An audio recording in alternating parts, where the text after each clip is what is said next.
The car ride home was silent at first. The rain had slowed to a soft drizzle, blurring the streetlights into glowing halos. Emily sat with her hands folded tightly in her lap, her eyes on the glass, watching water trail down like falling tears. Richard's earlier words still echoed in her chest. "You are not invisible." Her heart ached with the weight of them. No one, not even Daniel, had said anything like that to her in years. She wanted to dismiss them, to call them reckless, even dangerous. But deep down, she couldn't, because they were true. Richard's voice finally broke the silence, steady but softer now. "Emily, I'm sorry if I overstepped." She turned her head, startled. "Why are you apologizing?" His jaw tightened slightly. "Because I don't want you to carry guilt for something that wasn't your fault. My feelings are mine to manage, not yours to bear. Tonight, I just let them slip." Emily stared at him, her chest tightening again. How could a man so powerful, so respected, sound so vulnerable? It wasn't the image of Richard she had known from company dinners or office events. This was a man stripped of titles, speaking from his heart. "I don't know what to say," she whispered. "You don't have to say anything," he replied, glancing at her briefly before focusing on the road again. "Just don't forget what I said. Don't forget yourself." The words lingered in the air between them, heavy, yet oddly comforting. Emily turned back to the window, her thoughts tangled in knots. Minutes later, the familiar outline of her neighborhood appeared through the mist. Richard slowed the car, turning onto her street. Emily's chest tightened again, part relief, part dread. Relief because she was almost home. Dread because she knew this moment.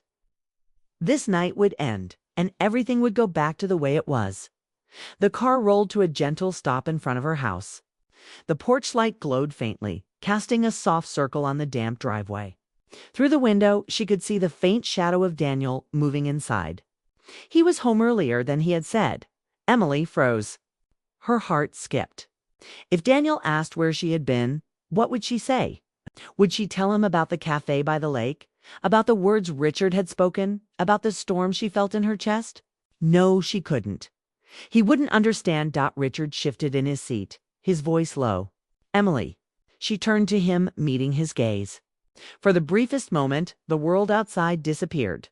There was no Daniel, no company. No storm, only the two of them in the quiet cocoon of the car. "I don't want to complicate your life," Richard said slowly, "but I also don't want this night to be something you dismiss as meaningless. It wasn't meaningless, not for me." Her throat tightened. "Ah." And she whispered, "It wasn't meaningless for me either." The admission startled her even as she said it. She hadn't planned to speak those words out loud.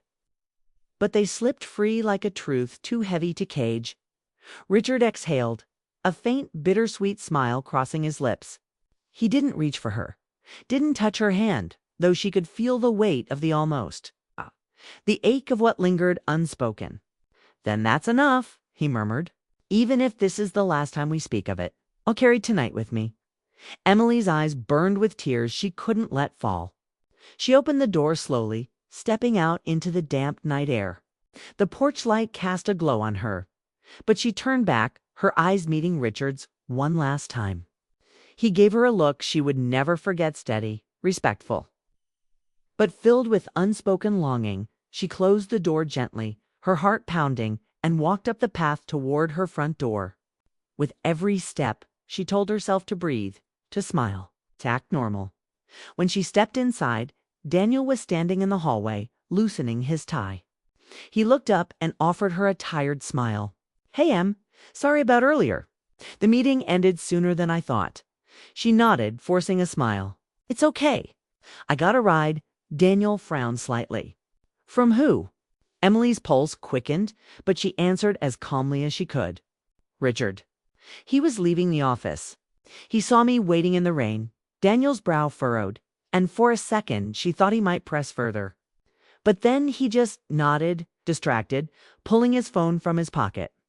"That was lucky," he said absently. "Saved you from getting soaked." Emily managed a soft laugh, but her heart sank. Even now, even in this moment, Daniel's focus was elsewhere. He didn't see her damp hair, her flushed cheeks, the storm she carried inside. He didn't ask what the ride meant to her, what it stirred, or why she looked at him with both love and quiet ache. Later, as she lay in bed beside him, Daniel already half asleep, Emily stared at the ceiling. Her mind replayed Richard's words over and over. Don't lose yourself in someone else's shadow. Tears slipped silently down her cheeks as she realized something painful and undeniable. Richard had given her something Daniel hadn't in years. Not love, not promises, not grand gestures. Just the simple, priceless gift of being seen. And though nothing had happened, though no line had been crossed, Emily knew her life would never feel the same again. Because one unexpected turn had shown her a truth she could never unlearn. Sometimes the most dangerous affair begins not with touch, but with words that make a forgotten heart remember it still beats. Someone to notice her? The rain outside softened to a mist, the lake shimmering faintly in the distance. Emily sat frozen, torn between propriety and the undeniable pull of being seen, truly seen for the first time in years. And as Richard's words lingered in the air, she knew that this night was no longer ordinary. The road he had taken was more than just a detour on the map. It was a detour into a part of her life she had kept hidden, and now it was unfolding before her. One quiet revelation at a time. The cafe felt like a place untouched by time. Outside, the drizzle blurred the world, but inside, soft amber lights wrapped everything in warmth. The steady murmur of jazz floated through the air, mixing with the faint smell of cinnamon. Emily sat across from Richard, her coffee cup warming her hands. Though her pulse was anything but calm, she hadn't planned to be here. She should have been home, curled on the couch, waiting for Daniel, or maybe already asleep by herself. But instead, she was sitting across from her husband's boss. In a place so secluded, it felt like they were the only two people left in the world. Richard leaned forward slightly, resting his elbows on the table. His gaze was steady, almost heavy with meaning, and Emily felt as though every glance from him peeled away the protective layers she wore so carefully. She broke the silence first, her voice quiet but firm. "Richard, you shouldn't say things like that. You're my husband's boss. This isn't right." For a moment, he didn't answer. He simply looked at her, his expression unreadable, as though weighing every word before speaking. Finally, his voice came low and deliberate. "I know. Believe me, I've told myself 100 times to keep my thoughts to myself. But tonight, when I saw you standing there in the rain, waiting alone again, something inside me refused to stay silent." Emily's breath caught. The way he said it, gentle but carrying weight, felt dangerous and tender all at once. She lowered her eyes, tracing the rim of her coffee cup with her finger. "But Daniel, he works so hard. He does it for us, for our future." Richard leaned back, exhaling softly. "I don't doubt that. Daniel is one of the most ambitious men I've ever met. But ambition has a cost, Emily, and I've watched him pay it for years. I just didn't realize until recently how much you were paying, too." His words struck her chest like a quiet blow. She swallowed hard, her throat suddenly tight. It was true. She had always told herself that her sacrifices were for the greater good, for the dream home they were saving for the trips they promised to take someday, for the life Daniel painted in broad, ambitious strokes. But that someday always seemed to slip further away, while her lonely nights grew longer. She forced a weak smile. "I'm fine, really. I've gotten used to it." Richard's eyes softened, and his voice dropped almost to a whisper. "That's the part that breaks my heart, Emily, that you've had to get used to it." Her chest tightened again, this time with something she didn't want to name. Longing, hunger, the desperate ache of being noticed finally. Achingly noticed. She shook her head, trying to clear the emotion rising within her. "Why are you telling me this, Richard? Why now?" For the first time that evening, Richard looked away, his gaze drifting toward the rain-streaked window. The faint light caught the gray in his hair, the lines near his eyes. And Emily realized he wasn't just Daniel's boss tonight. He was a man-tired human, and strangely vulnerable. Because, he said slowly, "There are moments in life when staying silent feels like betrayal. Not of someone else, but of yourself. I've admired you quietly for years, Emily, not in the way people gossip about, but in the way a man notices grace, resilience, and kindness. Tonight, I couldn't pretend anymore. Her heart pounded so loudly she wondered if he could hear it. His confession wasn't brazen, wasn't laced with arrogance or lust. It was honest, raw, and frighteningly sincere. Emily shook her head, her voice barely a whisper.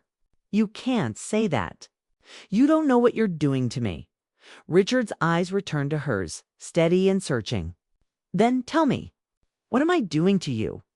She froze, her lips parting but no sound escaping. What could she say? That his words filled the hollow places Daniel never touched? That his presence tonight stirred something inside her she had buried years ago? That for the first time in a long time she felt alive, seen, cherished, and wanted? But she couldn't. She was married. She had promised her life to Daniel. To admit even a fraction of what she was feeling would be crossing a line she wasn't sure she could ever step back from.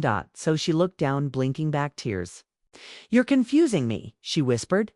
The cafe was quiet, the elderly couple having left, leaving only the barista who busied herself behind the counter. It felt as though the world had shrunk to just the two of them. Richard didn't push further. He simply nodded, as though he understood her silence better than her words. I don't want to confuse you, Emily. I don't want to take you away from Daniel. I respect him. But I couldn't sit across from you tonight without telling you the truth. You deserve to hear it at least once in your life. You are remarkable. And someone does see you? The words pierced her, both healing and wounding at once. Tears slipped down her cheeks before she could stop them. She quickly wiped them away, embarrassed. But Richard's gaze held no judgment, only quiet empathy. She tried to steady her breath. I don't know what to do with what you've just said. Richard leaned forward once more, his hand resting gently on the table, not touching hers, but close enough to feel the space between them grow heavy. You don't have to do anything, Emily. Just remember it. Remember that you are not invisible. That someone notices the way you smile even when you're tired. The way you carry yourself with grace when no one thanks you. That's all I ask. Emily stared at him, her chest rising and falling in uneven breaths.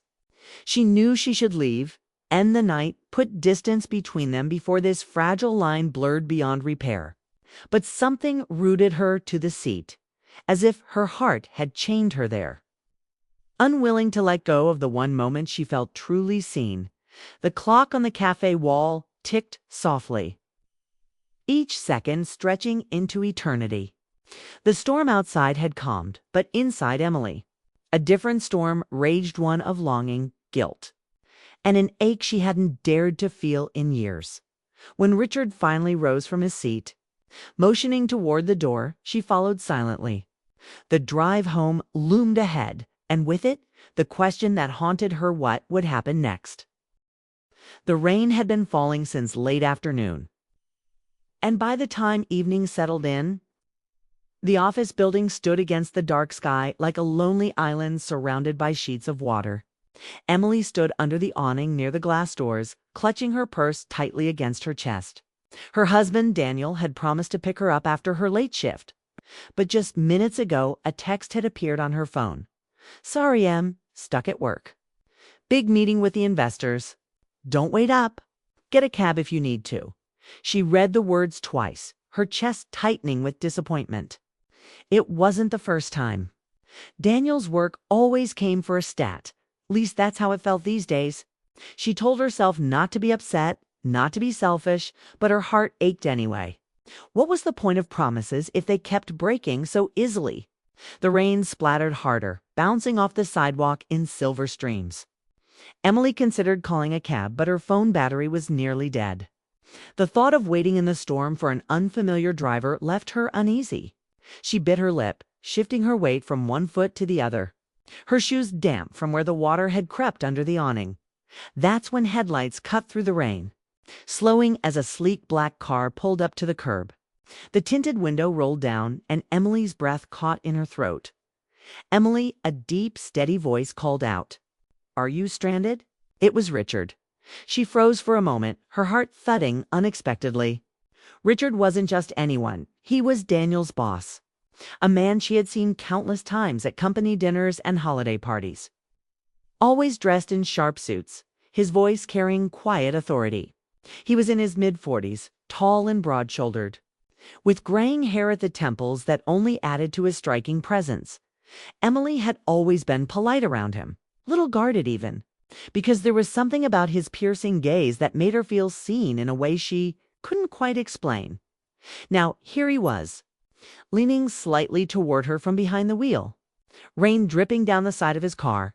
"Let me give you a ride home," he said, his tone warm but firm, less of a question and more of a decision already made. Emily hesitated. Her first instinct was to decline. It didn't seem proper. He was her husband's boss. What would Daniel think if he knew? Yet the storm raged harder, thunder rumbling in the distance. And she knew she had little choice. With a soft, nervous smile, she nodded. "Thank you, Richard. I'd appreciate it." She slipped into the passenger seat, the rich scent of leather and faint cologne filling the space. She shivered slightly, brushing rain from her hair, suddenly aware of how quiet the car felt compared to the noisy storm outside. Richard glanced at her briefly before pulling into the street. "Daniel works too hard," he said after a pause, his voice carrying a note of something. Was it concern? Or quiet judgment? "I hope you don't feel forgotten." The words startled her. She turned her head to look at him, but he kept his eyes on the road, the faintest smile tugging at his lips. Emily's heart skipped. Beat. Forgotten. The very word she had whispered to herself so many nights when Daniel stayed late, too tired to talk when he finally came home. How could Richard know? Did it show on her face? Did her silence around him reveal more than she intended? She shifted in her seat, her voice soft. "Daniel is dedicated. He wants to do well at work." "I try to understand." Richard let out a quiet hum, neither agreeing nor disagreeing. The windshield wipers thudded rhythmically, marking the silence that followed. Emily's fingers tightened around her purse, her mind racing. Why did his words stir something inside her, something she wasn't ready to name? Minutes passed as the city lights blurred outside the rain-soaked glass. Emily expected him to follow the familiar route to her house. But then, almost without warning, the car veered onto a different road. Her head snapped toward him. Richard, this isn't the way to my house." His expression remained calm, his hands steady on the wheel. "I know," he replied smoothly. "Don't worry, Emily. I just thought we might take a different way tonight." A quieter road. Her heart pounded. A quieter road. Where was he taking her? And more importantly, why? She opened her mouth to ask, but no words came. Something about the way he said it, so assured, so deliberate, left her both nervous and strangely curious. Emily sat back, staring out the window, her mind torn between caution and a flutter she couldn't quite control. The storm outside raged on, but inside that car, another storm was quietly beginning. The rain tapped harder against the windows as Richard steered the car down an unfamiliar street. Emily's chest tightened with unease. She leaned slightly forward, her voice careful but tinged with nerves. "Richard, this isn't the way to my house." He didn't turn to look at her. His profile was calm, almost unreadable in the dim glow of the dashboard. "I know," he said evenly. "Don't worry, Emily. I thought maybe you wouldn't mind a little detour." Her fingers curled tighter around her purse. A detour? To where? She was already late, and though Daniel hadn't asked, she knew he'd assumed she'd gone straight home. The thought of explaining why she hadn't made it there yet sent a nervous chill through her. She cleared her throat. A detour. "Richard, I don't want to trouble you. Just dropping me off at home is enough." Finally, his eyes flicked toward her. And for a brief moment, she saw something in them, not arrogance, not playfulness, but a quiet weight. "It's no trouble," he assured her. "There's a cafe not far from here, by the lake. It's quiet, out of the way. I go there sometimes when I need space to think. I thought, maybe you could use a break too." Emily blinked, caught off guard. A cafe in the middle of a storm. She almost laughed at the absurdity of it, but his tone left no room for humor. He wasn't joking. He was serious, gentle, but serious. Her instinct told her to refuse, to remind him that she was Daniel's wife, that she had no business being anywhere but on her way home. But there was something in Richard's words that pressed against a part of her heart she didn't often touch. Space to think. Yes, she had been craving that, hadn't she? Between Daniel's long hours, her own work, and the quiet loneliness that often filled their home, she rarely allowed herself a moment to breathe. No one had asked her how she was doing in a long time. She bit her lip, torn. "Richard?" "I really don't think," he interrupted softly. "Emily, you spend so much of your life waiting. Tonight, just for once, let someone else wait for you." His words hit deeper than she expected, echoing in her chest. Waiting. That was her life in one word. Waiting for Daniel's calls. Waiting for him to come home. Waiting for a weekend that might never be free of work emails. She turned to the window, the city lights blurring through the rain as she swallowed back a sudden sting of tears. It wasn't fair that Richard of all people saw it so clearly. Minutes later, the car slowed, pulling into a small gravel lot. The rain had eased to a drizzle, and through the fogged glass, Emily saw the warm glow of a cafe tucked near the water's edge. It looked almost like something out of a different world, cozy, secluded with golden light spilling onto the wet pavement. Richard parked, cut the engine, and turned to her. "Come inside. Just for a little while. You can warm up, have some coffee. Then I'll take you home." She hesitated, torn between logic and curiosity. Maybe it was the storm, maybe it was the heaviness of her own heart, but she found herself nodding. "Just for a little while," she murmured. Inside, the cafe was nearly empty, save for a young barista and an elderly couple by the fireplace. The soft hum of jazz floated through the air, mixing with the comforting aroma of coffee beans and baked bread. Emily followed Richard to a corner booth, her pulse unsteady as she slid into the seat across from him.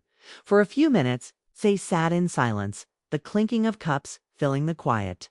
Emily stared at the table, unsure of what to say. But Richard didn't seem rushed.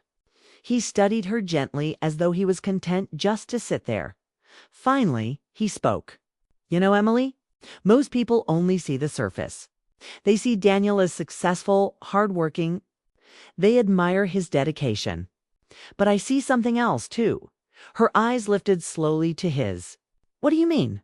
Richard leaned forward, lowering his voice. "I see how much that dedication costs. Not just him, but you. I see you standing by quietly, holding everything together, never complaining. That takes strength most people overlook." Emily's breath caught. No one had ever put it into words like that before. People often praised Daniel, admired his long hours and sharp mind. But no one, certainly not Daniel himself, had noticed the quiet sacrifices she made.